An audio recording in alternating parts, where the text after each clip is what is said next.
Today, guys, I will be showing you how to set up and take care of isopods. So, let's get to it. First off, you're going to need a sterilite bin. This is a shoe bin, called a shoe bin, sterilite bin. And then you're going to need a drill. And what you're going to do is you're going to drill a few holes in the side like this for ventilation. So, let's do that. So I'm going to leave the lid on because last time it just got really flimsy without the lid on. So we're going to see how this goes. So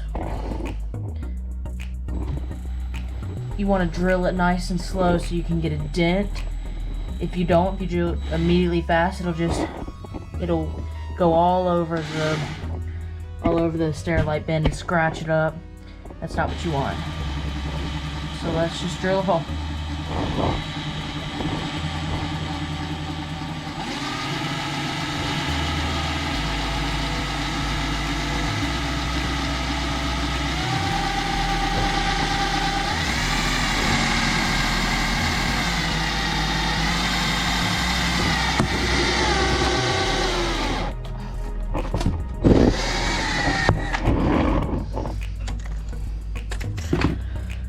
Okay, so we got a problem here.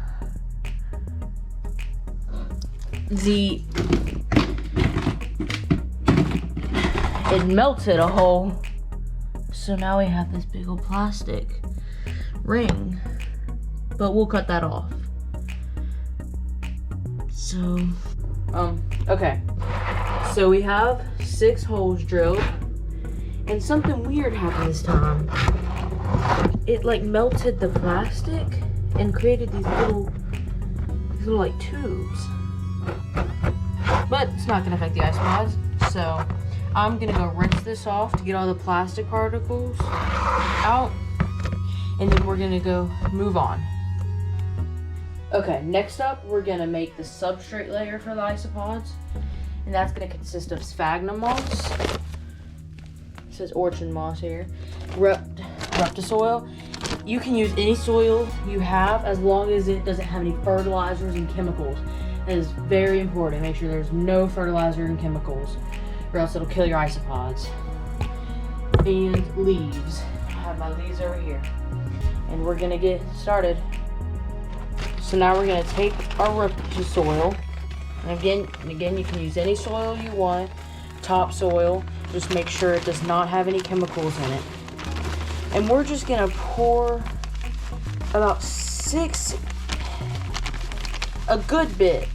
few inches of rupt soil in here because you want our isopods to be able to have the chance to burrow. We're gonna roll this bag up. We're gonna shake it, see how much that gives us. So let's see. So that gives us, it's not enough, but we're also going to add sphagnum moss and leaves, so it will be extra. So now we're going to add our sphagnum moss and leaves. So for the sphagnum moss, you just want to take a handful, and you can wet it, but I'm just going to put it in there dry because I'm going to spray everything and wet it when I'm done. And you just want a handful, and then you're going to mix it all together. And you're going to just rip apart sphagnum moss pieces out of the clumps as you go. Sphagnum moss is to capture humidity, so it stays humid for your isopods. I'm sure I'll have no problem keeping it humid down here in Mississippi. So just a nice healthy layer of that. And then we're going to have a moist side and a damp side. The side with your holes, which you can see is right here, is going to be your dry side. The side without your holes is going to be your wet side. So drill holes on only one side. And then I'm gonna take my leaves over here, and we're going to take, I've got some, I don't really know what type of leaves these are, but I found them in my neighborhood. You want to sterilize these first. boil, bake them. You can stick them in a pot of boiling water. You can bake them on a sheet. And if you're going to collect dirt from the wild, make sure you're collecting it from a spot where there's no fertilizers, and you can bake the dirt too. Make sure you're collecting these where there's no fertilizers as well. Now we can take it, just gonna crumple it up. And with smaller leaves, you can just add them in there. You don't have to crumple them up. It's a big leaf. Definitely gonna crumple them up. Crumple the stem up a little. Now we're gonna mix it up all together again. And this will make it fluffy. This sphagnum moss and the leaves will make it fluffier. Now I'm just gonna pat it down. Let's see.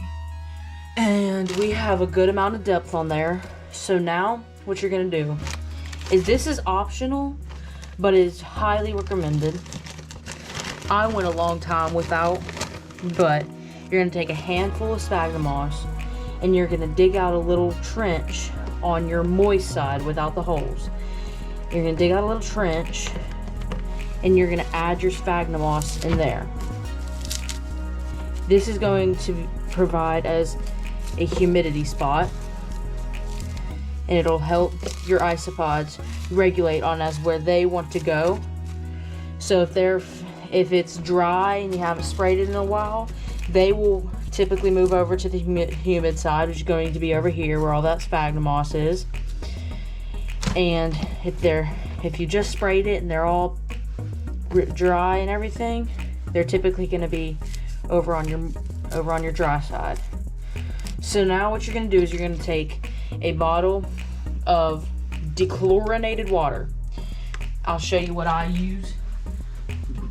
I use this right here, just to for aquariums and turtles and frogs and stuff, and I add it to a bottle of tap water. You're just gonna spray it down. Get it real nice and humid. What you want to do is you just want to add to the edge the sphagnum moss. The sphagnum moss will soak up enough of that humidity so you don't have to drench it. But since this is a new culture, I'm going to get it pretty moist.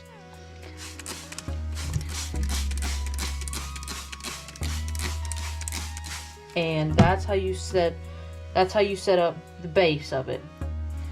Hey GoPro, stop recording. Another thing that is highly recommended but optional is to add springtails. Springtails, I like to think of are like mini isopods. They clean up after the isopods. I have them in just a coffee cup, some sphagnum moss. And what I'm gonna do is I'm gonna grab some of that sphagnum moss and I'm gonna add it in there. I'm gonna add it on the moist side. And there are plenty enough springtails in there for the isopods. And they will eat the mold and the excess food, and they will actually help prevent mites. They will eat all the food so the mites don't have any. So springtails are very highly recommended. So another thing you want to do for isopods is you want to add little shelters for them. Right here I have a magnolia pod that I collected from my backyard. Again, sterilize this, boil, bake it, and it'll provide little spaces for the isopods and even their babies to crawl up in there, and breeding grounds for the isopods. So I'm just gonna set that right here.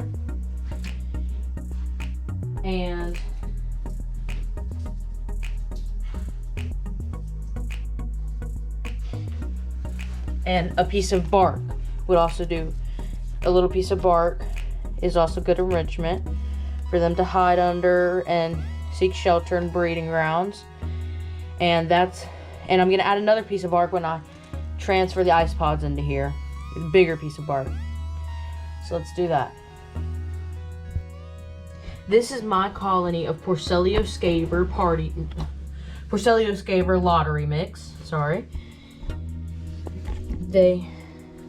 They're getting there's a little too many of them for their bin now. Let's see, there should be a ton under here. Yeah. And we're going to separate them. So what I'm going to do is I'm going to take this piece of bark right here. There's a few in there. I'm gonna transfer it over here, and then I'm going to hand pick a few isopods to put in there. You want to be super gentle and just like let them run onto your hand. Don't ever pick them up other sides, or maybe grab a piece of sphagnum moss they're on, like I just did there, and transfer them in there. And then now you know how to split a colony. So now on to what you should feed your isopods. What I typically go to is pond flakes. These the little fish flakes that the fish eat.